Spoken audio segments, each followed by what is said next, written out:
Hello and welcome. I'm Cheryl Major and I'll welcome you to Westford area real estate. And today I am back at the Drew Farmhouse at 70 Boston Road with Ellen Hardy. And we want to show you where we are. Now I want to give you a little teaser here. I'm holding something that's very special. Not going to tell you about it now, but I'm going to tell you about it. Ellen and I are going to tell you about it later. So stick with us. So Ellen, show us what we're looking at here. This is a lot different than the way it looked when 18 it was months Coldwell ago. Banker. Yeah. So 18 months ago, town meeting said yes to giving us money to restore this farmhouse and to turn it into 5 affordable apartments. And we're done. So here we are, just before Apple Blossom Festival in 2025, and 4 of the 5 apartments are lived in. Fabulous. People moved in May 1st. So our contractors are gone. Really all the work is done. And now it's just, it's home. That's great. Yeah. And I think we should point it out that the whole property is owned by the Drew Farmhouse Inc., our nonprofit. Cheryl and I are 2 members of that board. And what we're doing is that we are renting the 5 apartments that we created. But the Habitat area, and it's our barn, but we have basically gifted it to Habitat for Humanity. So they will be creating the 2 homes and selling those to the 2 families who will own them. Right. So we'll sort of have a little condo association here. Exactly. And so exciting for those 2 families to be finally homeowners. Yeah, so that's pretty exciting. So all of that, Habitat will be continuing their construction through the summer, into the fall, probably late fall. And by then that would be ready for the 2 families to move in. So almost 2 years to the day after town meeting. And a ton of work. Oh my goodness. A lot of work, but a lot of exciting things too. So it's been a great experience and we want to share it with you. So we're going to move around a little bit and take a look. We are in one of the 2 common areas in the Drew Farmhouse. This is the common area for apartments 1 and 2. And there's some things here that we want to show you. So Ellen, we've got some very interesting things to address. First, we want to look at the gorgeous stairway. You will remember, Cheryl, that when we went to town meeting, community preservation money can be used for 3 things. We asked for historic preservation money and affordable housing money. And the reason we wanted some of the historic preservation was A, to have the building look as it does from the front, which is exactly as it did in the 1860s, and also to restore this extraordinarily beautiful original banister and newel post. And this was done by Nick Lemire, Westford resident and a graduate of the Bennett Street School in historic preservation. So this part of the building, this beautiful front door, this stairway, this is original to the building, as are these floors.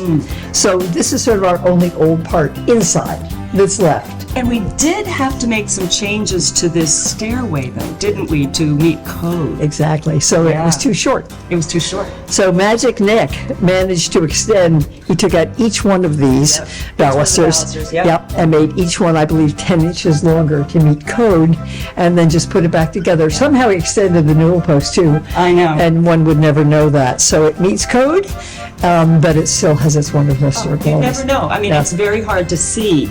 Well, you have to get up real close and personal to see where he made the extensions, but super job. So, as you know, this is the Drew Farmhouse. Yes. Before it was Coldwell Banker. It was built by George Drew, a local builder in the 1860s. And we got in touch with George's descendants and found that his great-granddaughter, Cynthia Drew Redmond, actually had daguerreotypes of her great-grandparents. So let me introduce you to George Drew, looking very distinguished, who built this house and many other houses in Westford. But this is the house where he and his family lived.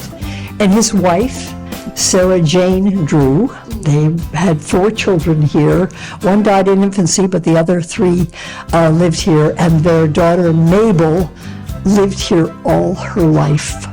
She lived here until 1963, which was the year she died. And she was living in what's now apartments 1 and 2. She lived where her parents had lived.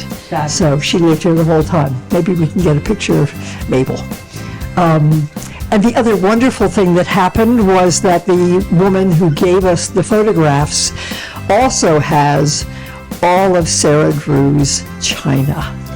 And perhaps you could introduce This is what I have been given license to hold and be very careful with. This is one of Sarah Jane's set of china. set of china. I think apparently is there a are cup. 52 pieces. And it's beautiful. It's absolutely beautiful. It's very high end for that time. It's Is it? not a crockery. It's very, very thin china. Have we turned it over to see if it says anything on the Well, bottom? I have. Can you read and it those? has- See if I can keep this one out. Well, we'll look that up. But the Drew family is giving us the entire set of china. We're trying to figure out a clever way to turn that into a fundraising opportunity to help pay some of our historic renovations. Exactly. But even if we never got a nickel, the fact that they would entrust it to the Drew Board I know. House is just really, it was very touching. And Cynthia Drew Redmond lives in Connecticut. She just turned 90. Just the most extraordinarily wonderful woman, and she came to Westford 2 weeks ago. The last time she was here was for her Aunt Mabel's 90th birthday in the 1960s, and so she remembered this, and we were able to go into apartment 1 so she could reconstruct how it was when Mabel lived there. Mabel was very prominent in Westford. She never married, and she was a member of the Tadmont Club, the First Parish Church.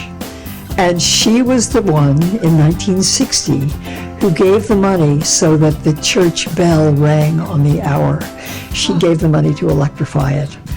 It's ironic now because it's on the fritz. But hopefully, Maybe that's our next endeavor. well, the Parish Center for the Arts bell has just begun ringing on the hour as of last month.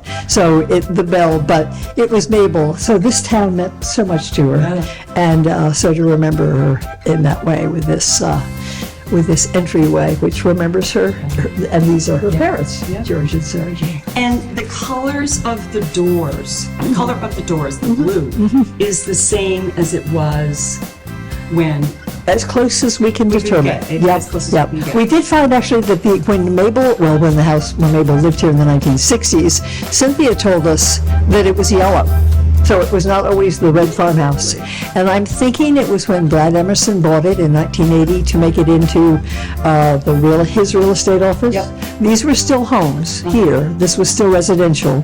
One apartment here, and where we have 3, that was a separate family. It was built as a 2-family in the 1860s. But she remembers it as being yellow. So I think Brad may have turned it red, but we haven't done one of those wonderful DNA tests. You can, I know. We did it on the town hall. Yep. To find out how many colors it had been painted in what year. Yeah. Anyway, I love this. I love the original doorknob. Yes. You know, all of this is how it was when George Yes. and Sarah Jane and Mabel and her brother George walked into this building. And back in its glory too. And it's such a matter of pride for those of us who love Westford that people who drive by here say it looks so fabulous. Because it looks so sad for a very long time. So we're very excited and very, very, very happy Great. about how we've turned out. We can show you a little bit more history, and since we can't go into the living spaces, but it's exciting to not be able to go in because they're being They're lived in rented. by the 4 families. That's right. And let us stress again, you know, it was affordable housing we were authorized to do, and we have achieved that. I think we should be honest and say we weren't able to do the workforce affordable. That's what we went to town meeting for people who were making between 80 and 100% of the median income. And I won't get into what we've learned about public housing and how it's funded and how many regulations there are. A lot. It's a lot. There are lots of things we're working to change with Representative Arciero. It needs to be changed. But we're delighted with the 4 families that are here, and they're very happy to be here. They're so So happy, it went aren't down they? a little different pathway Yep. in terms of affordable housing, but we're awfully proud of what It's all good. Yeah. It's all Okay. good. Where are we going next? We're going to go wander over toward where Habitat is working and where we have a little bit more display. Okay. On we go. We are back at the barn side of the Drew Farmhouse, and we're in front of the Giving Tree. And Ellen, are you going to explain to us all the different stages This here? was really fun. Although the town was incredibly generous in terms of the money they gave us, it was a public-private partnership, so we had to raise, well, we bought the property, and then the town funded the renovation. But there's still much more to be done, so we wanted to let people know we were still raising money. So local artist Alice Phelan built this wonderful apple tree, painted it on the barn. Of course, this was the Drew Farmhouse, and apples and the Drews are one and the same. So she made this wonderful one, and then she painted red round apples that were made of wood. And you can see in the framed photographs that we've done how the apple tree grew as different families contributed to the Drew Farmhouse. And eventually we had to harvest the apples. It was backwards. We did it when the apple blossoms came out in the spring of 2025. Because inside this space, this is where Habitat for Humanity is building 2 3-bedroom homes, and they will be starting to do some work here. Again, just as with the farmhouse, it looks just like it did in 1865, but there are 5 apartments in there. The barn will still look exactly like the Drew Farmhouse from the outside. And inside, and we'll take you in there in a minute, there will be 2 separate family homes. So we had to harvest the apples, but we kept this replica which hangs in our mailroom. So we'll always remember the generous people. And I might say that, apple trees grow apples forever, so donations are still welcome forever to the Drew family, the Drew Farmhouse Inc., P.O. Box 391. And we are 501c3, so we're tax deductible. So if you want to contribute and help us finish up this great project, we'd love it. Okay, here we go. There will be a step here, right? I don't know. We're just perfect. No, we want you in it. You just got photographed. So, John Maslowski is the project manager for Habitat, and his architect Holly, who is talking about how they're transforming this great space into one home that will be upstairs, up this stairway, and then the other one, it will be a duplex basically, Cheryl. Right. One home will be on the first floor, one will be on the second floor, but again, from the outside, it'll just look like the Drew's barn. And I think noise has overtaken us, so let's go on out. So that is our latest tour of the Drew Farmhouse, including the Habitat for Humanity renovation of the barn, which is really active and very noisy in there. So trust us, there's a lot going on the first floor and the second. So thank you, Ellen, for being here, and Thank you for helping us understand what's been going on. We're so excited. Thank you, Westford, for helping us with this project. We are eternally grateful. Having been a Coldwell Banker broker here when it was falling down, I can't tell you the pride and the happiness that seeing it back looking so crisp has been. So we're grateful.